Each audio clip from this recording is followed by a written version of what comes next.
नमस्कार, मैं आपका दोस्त हो सका मैं जुगानी अपना जो सीधी सी बात करते हैं यार। अब जैसा कि हमने आपको बताया था कि मैं 2-3 दिन ट्रेन में रहूंगा। Actually we are moving to Tirupati Balaji Darshan.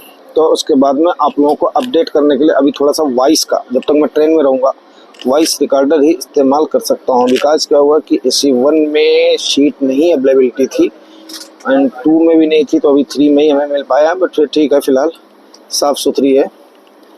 And अब स्टार्ट कर लेते हैं, समय न व्यर्थ करते हुए सीधे सी। आज भी जबरदस्त रैली रही है। निफ्टी 50 ने 0.69% का गेन दिया है, सेंसेक्स ने 73% का गेन दिया है, निफ्टी बैंक ने 1.6% का गेन दिया है। वहीं पर ही IT आज ना के बराबर चला है, लेकिन मिड कैप और स्मॉल कैप ने 2% से ज़्यादा का रिटर्न आज की डेट में दिया है। अभी जब मैं इसको रिकॉर्ड कर रहा हूँ तो इस समय टाइम हो रहा है 6:55 और अभी तक FIIs और DIIs का खरीद फरोख्त का आंकड़ा नहीं आया है। जैसा होगा अपडेट कर देते हैं। अब सीधी सी बात करते हैं आपका, जो कि आपने थंबनेल और उसके बाद में टाइटल में देख लिया है। लोगों की मैं सुनता नहीं हूँ, क्योंकि जब मार्केट ऊपर जाती है तो लोग कहते हैं कि अब यह ऊपर जाएगी, और जब नीचे जाती है तो लोग बोलते हैं कि अब ये नीचे जाएगी। तो वो क्या बोलते हैं एक्चुअली मुझे उससे ना तो कुछ कहना है ना ही सुनना है। लेकिन जो मैं करता हूँ डाटाज पे भरोसा करता हूँ, और उसके बाद में जो इसके एक केमिस्ट्री जो बोलते हैं ना, केमिस्ट्री पर भरोसा करता हूँ। तो आइए देखते हैं कि डाटा क्या कहते हैं। और वैसे हमारे सैनपाल दादा जो चाइना वाला बोल रहे थे, एक्चुअली जो है चाइना का तो मैंने इशू उसी में ही डाला हुआ है, लेकिन दादा बस टाइटल थंबनेल को देख करके उसके बाद में शुरू हो जाते हैं। पहले कम से कम कंप्लीट बातों को सुनो, उसके बाद में फिर चीज़ें क्लियर होंगी। तो कमेंट एंड क्वेरीज को हम बाद में लेंगे, ठीक है। और आगे हम देखते हैं।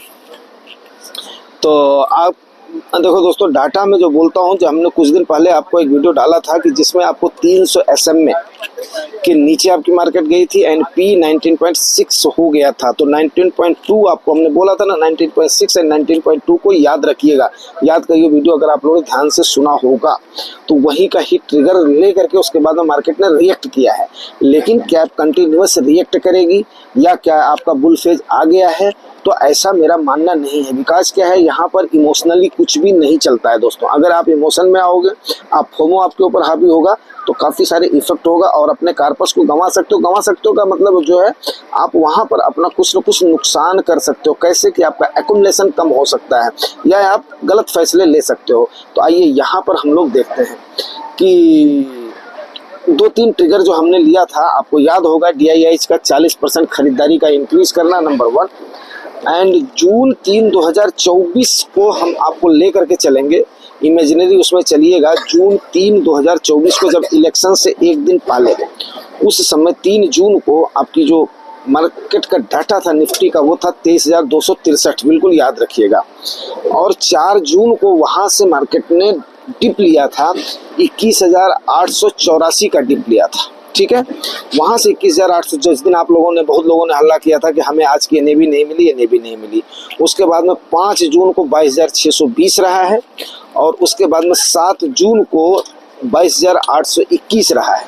उसके बाद में फिर देखिएगा, यहाँ से 21,884 से इतना जाने के बाद में फिर आप एक आंकड़ा याद रखिएगा, 10 जून को आपकी मार्केट ने 23,190 के अहम पड़ाव को क्रॉस किया था। 23,190 याद रखिएगा, कई बार आए गए 23,190, 23,000, और यहाँ से ही जाकर के 26,000 की रैली को क्रॉस किया है आपकी मार्केट ने 23,190 से। अब आइए हम इसको प्रेजेंट सिनेरियो में इसको करते हैं। 23,190 को याद रखिएगा, ठीक है। अब 14 जनवरी को आपकी मार्केट का जो ये था निफ्टी का सूचकांक था, वो था 23,176। उसके बाद में 23 जनवरी को आपकी मार्केट गई है 23,206 पर। 23,206 जाने के बाद में मतलब 14 जनवरी से लेकर के 23 जनवरी तक आपकी मार्केट इसी बीच में मतलब कंसोलिडेट करती रहेगी। फिर उसके बाद में एक रैली पकड़ी है मार्केट ने, रिदम पकड़ा है, और उसके बाद में 4 फरवरी को आपकी मार्केट गई है 23,739 पर। 23,739 को भी याद रखिएगा, अभी आपको बताता हूँ। 23,739 को याद रखिएगा, फिर आपको बताता हूँ। यहाँ से आपकी मार्केट ने 4 फरवरी से लेकर के 10 फरवरी तक, 10 फरवरी को ये 23,381 पर आ गई है। 23,381 पर आने के बाद में 10 फरवरी को यहाँ से आपकी मार्केट ने गोता लगाना शुरू किया है। गोता लगा करके उसके बाद में ये जा करके आपकी जो वहाँ पर 23,381 से 4 मार्च को इसने 23,082 के लेवल को टच किया है और वहां से आपकी मार्केट ने इंक्रीज करना शुरू किया है। फिर कल की डेट में आपकी मार्केट गई है 23,190 पर। 23,190 पर जाने के बाद में आज आपने देखा है कि आपकी निफ्टी ने आगे का पड़ाव टच किया है। 23,190 मैंने कब आपको बताया था? 10 जून को बताया था। उसके बाद में पूरा खेल शुरू हुआ है। उसके बाद में 23,000 का 176 आपको 14 जनवरी को दिखाया है। उसके बाद में आपकी मार्केट गई है 4 फरवरी को 23,739 तक। तो ये 23,739 के यबब या 24 को अगर ये क्रॉस करती है तब जाकर के कुछ बात बनती है। वहां पर क्या शुरू होगा, अब आता है असली मुद्दा, अब शुरू होता है। इसका मतलब ये नहीं है आप लोग इसमें नहीं आ जाइएगा, सीधी सी बात है कि अब यहाँ से आपका बुल रन शुरू हो गया है। अब यहाँ से हम अंधाधुंध जो आपके पास पैसे हैं, क्योंकि पैसे होते हैं तो आदमी को क्या होता है, उस समय उसको मस्ती है चुल, और वो सोचता है कि अब मैं इसके बाद में कर देता हूँ, मैं तो बन जाऊंगा फलाना एंड फलाना एंड फलाना। मतलब उसको शेख चिल्ली के सपने आने शुरू हो जाते हैं, ठीक है ना। तो अब इसके बाद में आपने करना ये है कि अभी यहाँ से जो ऊपर जाएगी 23,739 800 से ऊपर जाने के बाद में जो मान लो कि 24 का भी अगर उसको उस अहम ट्रिगर को क्रॉस करती है तो उसके बाद में आपकी फिर शुरू हो जाएगी बिकवाली एंड प्रॉफिट बुकिंग। वहाँ से ज़बरदस्त प्रॉफिट बुकिंग शुरू होगी और उसके बाद में इसको नीचे गिराने की कोशिश करा जाएगा, क्योंकि अभी ठीक ठाक ऊपर आ गई है मार्केट, थोड़ा सा और ऊपर ले जाया जाएगा और यहाँ से प्रॉफिट बुकिंग होगी, अच्छी खासी प्रॉफिट बुकिंग होगी, ठीक है। तो ऐसा मतलब जो मेरा मानना है, बाकी क्या होगा 100% तो कोई भी नहीं कह सकता, क्योंकि इस पर 2-3 चीज़ें डिपेंड करेंगी। जैसा कि जेरोम पॉल जी ने, अमेरिका के आपके उनके फेडरल चीफ ने कहा है कि मतलब रेट कट और 2 रेट कट हम करेंगे 2025 में, बट ये उनकी बात है। अभी जो क्वार्टरली का रिजल्ट हमारा मायने रखेगा अप्रैल महीने में जो आएगा, मार्च क्वार्टर का, एंड 2 अप्रैल को जो ट्रम्प चाचा आपके टैरिफ का जो कार्ड खेलेंगे, रेसिप्रोकल टैरिफ का, वो 2 अप्रैल का ये अहम ट्रिगर होगा।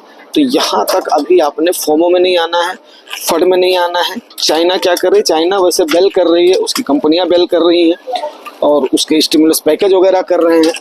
बट भारत के बारे में मैं आपको एक बात बताऊं कि इतना ज़्यादा टैरिफ का हमारे ऊपर असर नहीं होगा जो आज हमने देखा। क्यों नहीं होगा, आप बोलो क्यों नहीं होगा? क्योंकि हमारी जो इंटरनल जो हम ट्रेड से हमारा जो इकोनॉमी है वो इंटरनली कर रही है। हम उतना ज़्यादा एक्सपोर्ट के ऊपर डिपेंड नहीं है, हम तो उससे ज़्यादा इंपोर्ट ही कर रहे हैं। तो आज बहुत सारा देखने के बाद मैं इस नतीजे पहुंचा हूं कि टैरिफ का हमारे इस पर ज़्यादा असर नहीं पड़ेगा, बट क्वार्टरलियों के रिजल्ट का काफ़ी असर पड़ेगा कि चाइना को अगर आपको टक्कर देना है तो। वैसे जीडीपी का मैं आपको आंकड़ा बताऊं तो जीडीपी का जो हमारा है अनुमान जो आया है कई सारे ब्रोकरेज हाउसेस का और इनका इंडिपेंडेंट का, वो 0.1% के आसपास पिछले साल से फ़र्क पड़ सकता है। तो इतना ज़्यादा फ़र्क उस पर भी नहीं पड़ने वाला है, बट थोड़ा सा सोच समझ करके भाग करके निवेश नहीं करना है। बाकी देखते हैं, अगर कहो तो कुछ कमेंट एंड क्वेरीज भी ले लेते हैं, ठीक है ना, क्योंकि मेरे पास तो अभी समय ही समय है।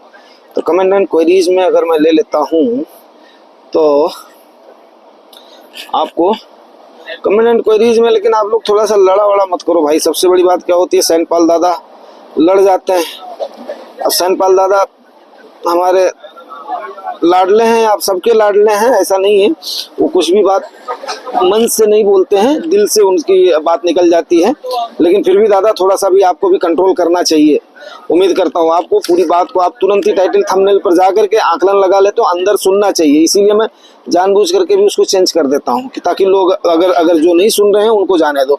तो उसमें तो मैंने काफ़ी सारी चीज़ों का वो किया है, क्या नाम अपना उनकी BYD जो कंपनी का, टेस्ला का और इनका FIIs ने कितना जो निकाल चुके हैं, चाइनीज़ कंपनी अच्छा कर रहे हैं। DeepSeek का भी हमने बताया है, अल्ट्रा फास्ट उनका जो है चार्जिंग अपना सिस्टम भी बताया है, चाइना का स्टिमुलेशन अपना पैकेज के बारे में बताया है आपको, और इक्विटी सबसे वैल्यूएबल एसेट है ये भी बताया है।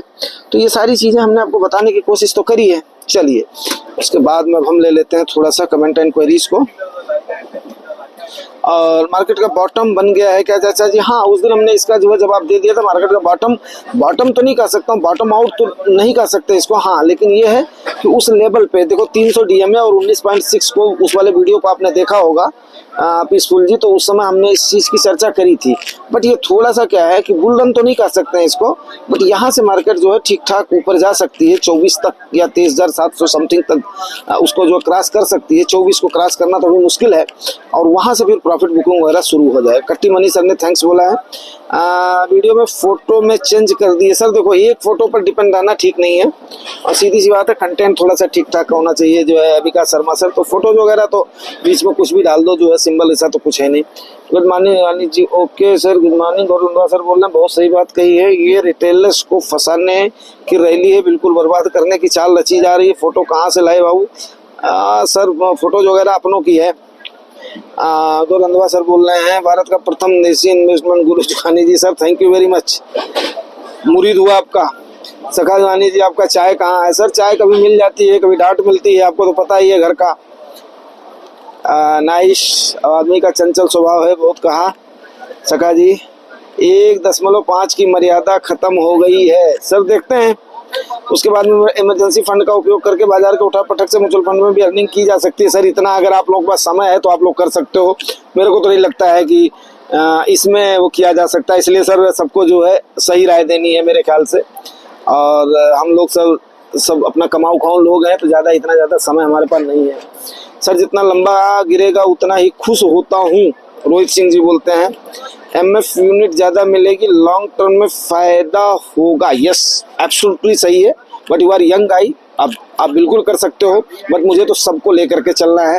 तो मेरे पास तो मतलब जो है 25 ईयर से लेकर के करीब जो है 60 साल तक के लोग हैं, तो मेरे को सबको लेकर के चलना है। सरस्वत जी क्या बोल रहे हैं? भैया जी राम राम। सरस्वत कहीं भी गुम नहीं हुआ है। अरे थैंक यू भाई। सरस्वत आपका वीडियो सुनता है भैया जी, हमारे घर में शौक था भाई, कौन सा वो था? आई एम सॉरी दोस्त, आज मैंने ऐसे के मल्टी सेट में ओके, तो इसमें ट्रेन की वजह से थोड़ा सा नेट वगैरह जो स्लो है। मल्टी सेट में 25 का 1000 का लमसम किया। Okay good, very good. ये कितने तारीख की बात है? 1 डे को की। Okay no problem.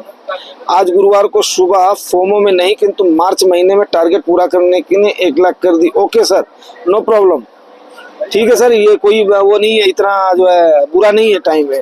अगले साल मार्च तक टैक्स हार्वेस्ट कर सके, ठीक है सर कर सकते हैं। चलिए ओके, एक क्वेरी और ले लेते हैं। जो है क्या नाम है उदय बंधु सर की, पर पैन कार्ड कितना निवेश करना सही है टैक्स हार्वेस्ट के लिए बताइए। सर देखिए हमारा भी प्लान है, जैसे जैसे अभी बच्चों की कमाई शुरू होगी, अब उनके नाम पर हमने स्टार्ट करना है, तो पर पैन कार्ड कोई लिमिट तो हम नहीं कर सकते हैं, लेकिन जितना आप टैक्स सेविंग से बच सकते हो उस हिसाब से करिए, उसी हिसाब से करना है। तो वाइफ का करिए, बच्चों का करिए, और ज़्यादा होता है तो फिर भाई भतीजों का करिए, तो इसमें कोई भी बुराई नहीं है, क्योंकि ये तो हर कोई करता है। तो आई थिंक कि जितना भी हो सके तो टैक्सेशन से बचना चाहिए। आपको पता ही है लॉन्ग टर्म में आपको 12.5% देना है, उसके बाद में 1 साल में आपको जो है ये अपना 1.25 लाख की टैक्स की रिबेट मिल सकती है। अब उसके बाद में निर्मला ताई कितना फैसला लेती हैं, क्या फैसला लेती हैं, कैसा फैसला लेती हैं, वो देखने वाली बात है, डिपेंड करेगा निर्मला ताई के ऊपर। ठीक है सर, इसके साथ ही मैं इसको क्लोज करता हूँ।